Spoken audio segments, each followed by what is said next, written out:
There's a kind of love that doesn't feel casual and it doesn't feel optional. And no matter how much you try to explain it, or maybe it never quite fits into like the normal boxes that people give you, you meet someone and it just doesn't become just attraction, right? It feels like soul recognition. Like something in you already knows them. And that can be confusing because on the surface, it might not make sense, right? And the timing might even seem off, right? So the circumstances might be complicated, when you first meet them and when they come into your life. And yet the connection doesn't go away once you meet them, right? So a lot of people think intense love is just like chemistry or attachment and sometimes obsession, right? But there's a difference between something that drains you and something that awakens you, right? So this kind of connection doesn't make you feel good. It starts to reveal the parts of yourself that you didn't even know that were there. So what might come up is like your patterns and sometimes even your fears, your wounds, and that's usually where people start to question it. Because instead of feeling easy all the time, it starts to feel like really confronting, right? Because it's really going to confront all your fears and wounds. And you might notice that this person triggers you in so many ways that no one else has ever been, right? Not because they're doing something wrong, but because they're reflecting something back to you, right? And that reflection can feel uncomfortable. And it can bring up a lot of fears of abandonment and sometimes unworthiness and sometimes of not feeling like you're chosen, right? And in those moments, it's easy to think, well, maybe this isn't right. Maybe this is just too hard, right? And that's where a lot of people start to run.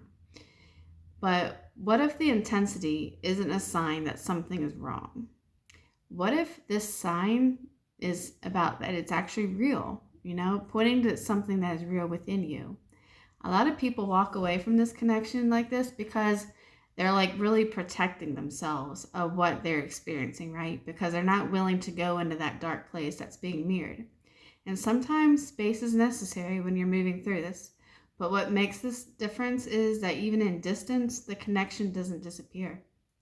You still think about them, you still feel them, you still find yourself growing because of what the connection activated in you. And that's what makes people come back, right? Not because they're chasing the person, but because they're being pulled into becoming a version of themselves that they can't ignore anymore. And that's what this journey is about. It's about self-love and it's about becoming the best version of yourself. So this kind of love isn't about losing yourself in someone else. It's actually the quite opposite, right? It's about being called back into yourself, your divine self. And it challenges the idea that love is just about comfort and it replaces it with something deeper, right? The divine truth and aligning with it and growing. And that's why it feels so different from anything else, because it's not just about being with someone, it's about becoming who you were meant to always be, right? The person that God wants you to be here. So if you've ever felt a connection that you couldn't explain, that you couldn't walk away from, and you couldn't forget, you're not crazy. And you're experiencing something that most people don't talk about in a real way, right? And instead of asking, why is this happening to me? Maybe the better question you could really sit with is, what is this trying to show me about myself? Because once you stop running from the intensity and start understanding it, everything begins to change, right? Because true love will mirror everything back to you, and they are here to reflect all the parts that just need to feel loved. So if this resonates, part 2 is where it all starts to make sense, especially in the next video I will be doing is why things fall apart because they come together. Thanks for listening, and if you would like to inflame support, comment union, and I'll get right back to you today. Thanks for listening.